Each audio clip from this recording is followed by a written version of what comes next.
사도신경. 나는 전능하신 아버지 하나님 천재 창조주를 믿습니다. 나는 그의 유일하신 아들 우리 주 예수 그리스도를 믿습니다. 그는 성령으로 잉태되어 동정녀 마리아에게서 나시고 본디오 빌라도에게 고난을 받아 십자가에 못 박혀 죽으시고 장사한 지 사흘 만에 죽은 자 가운데서 다시 살아나셨으며 하늘에 오르시어 전능하신 아버지 하나님 우편에 앉아 계시다가 거기로부터 살아있는 자와 죽은 자를 심판하러 오십니다. 나는 성령을 믿으며 거룩한 공교회와 성도의 교제와 죄를 용서받는 것과 몸의 부활과 영생을 믿습니다. 아멘. 무명이어도 공허하지 않은 것은 예수 안에 난 만족함이라. 가난하여도 부족하지 않은 것은 예수 안에 오직 나는 부요함이라.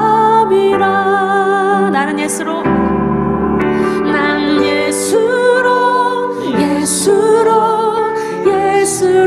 충만하네.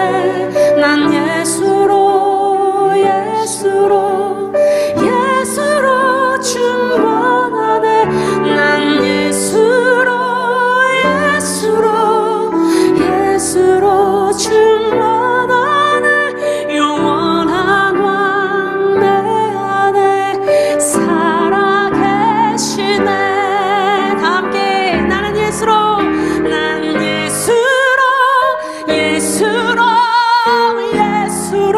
충만하네. 세상 모든 것들도 부럽지 않네. 난 예수로 충만하네. 영원한 왕 내 안에 살아계시네.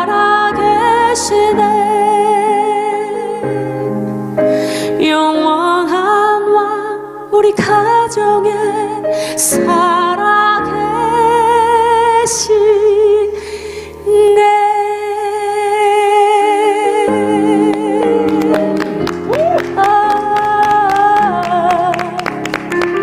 할렐루야. 여러분을 그렇게 인도하실 줄 믿습니다.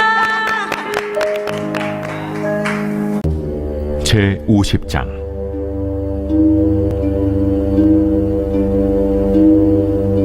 여호와께서 선지자 예레미야에게 바벨론과 갈대아 사람의 땅에 대하여 하신 말씀이라.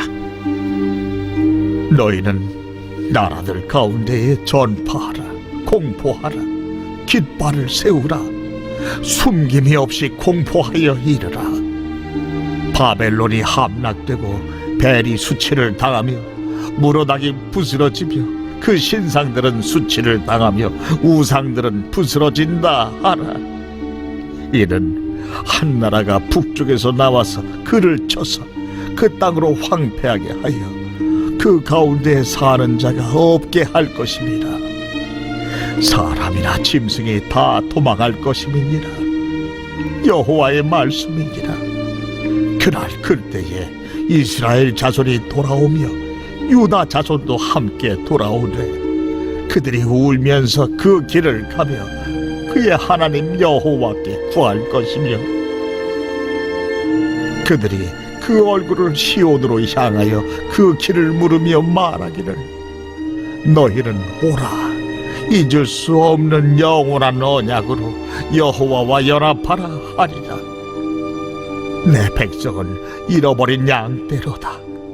그 목자들이 그들을 곁길로 가게 하여 산으로 돌이키게 하였으므로 그들이 산에서 언덕으로 돌아다니며 쉴 곳을 잊었도다. 그들을 만나는 자들은 그들을 삼키며 그의 대적은 말하기를 그들이 여호와 곧 의로운 저수시며 그의 조상들의 소망이신 여호와께 범죄하였음인즉 우리는 무죄하다 하였느니라. 너희는 바빌론 가운데서 도망하라. 갈대아 사람의 땅에서 나오라. 양떼에 앞서가는 순념소같이 하라. 보라, 내가 큰 민족의 무리를 북쪽에서 올라오게 하여 바빌론을 대항하게 하리니 그들이 대어를 버리고 쳐서 정목할 것이라. 그들의 화살은 노련한 용사의 화살 같아서 허공을 치지 아니하리라. 갈대아가 약탈을 당할 것이라. 그를 약탈하는 자마다 만족하리라.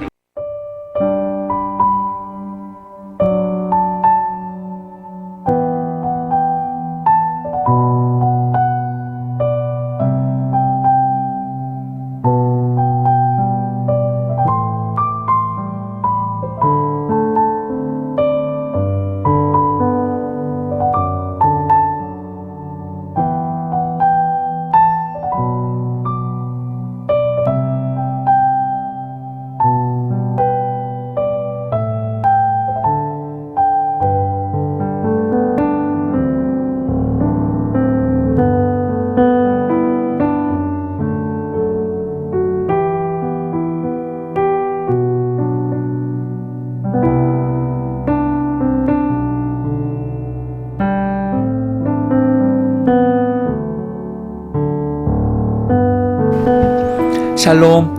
오늘도 복된 하루, 하나님의 은혜와 평강이 우리 삶에 넘칠 수 있기를 원합니다. 여러분, 배틀 짜는 것을 혹시 옆에서 지켜본 적 있으십니까? 배틀을 짤 때 그 날줄이라고 하죠. 그것이 가지런해야지 천이 바로 짜여집니다. 날줄은 세로줄을 말하는데 또 반대로 가로줄은 C줄이라고 합니다. 그래서 이것을 두고 경과 위라고 말하는데 여기에서부터 일의 자초지정을 일컫는 경위라는 말이 파생되어져 나왔습니다. 그럴 때 이제 이 경이라는 말이 바로 세로줄을 뜻하는데 이것이 기준을 잘 잡고 서 있어야지 천이 똑바로 균형 있게 짜여집니다. 그래서 천을 짤 때는 특별히 날줄이 흔들리지 않도록 유난히 공을 들이게 됩니다. 우리의 삶도 여러분 이와 비슷합니다. 인생의 날줄을 제대로 붙들고 있지 않으면 흔들리게 됩니다. 그것이 제대로 서야 우리 생도 반듯한 법입니다. 날줄을 경이라고 하고 이것이 천을 짤 때 기준이 된다 그랬잖아요. 마찬가지로 우리 삶의 기준을 담은 책을 경전이라고 그렇게 말하죠. 유교에서는 사서삼경을 배우고 불교는 불경을 익힙니다. 우리는 신구약 66권 성경을 진리로 받습니다. 그러므로 우리 삶의 날줄과 경도는, 즉 삶의 기준은 바로 하나님 말씀인 성경입니다. 우리가 날마다 하루에도 몇 번씩 거울을 보면서 내 모습을 확인하시죠. 이처럼 늘 성경을 읽으며 내 삶의 실상을 그 말씀에 비추어 보아야 할 영혼의 거울이 바로 성경입니다. 그래서 성경을 읽지 않는 기독교인은 네모난 세목걸이다라는 말이 있습니다. 그러니까 이 말은 온전한 모습이 될 수 없다는 유희적 표현입니다.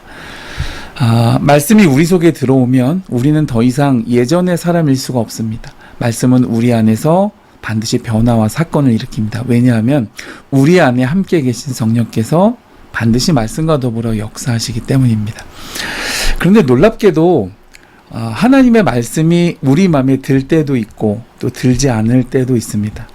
똑같은 하나님의 말씀인데 어떤 말씀은 별로 내 마음에 안 드는 거예요. 우리는 책망하는 말씀은 듣기 싫습니다. 격려하고 위로하는 말씀은 좋아합니다.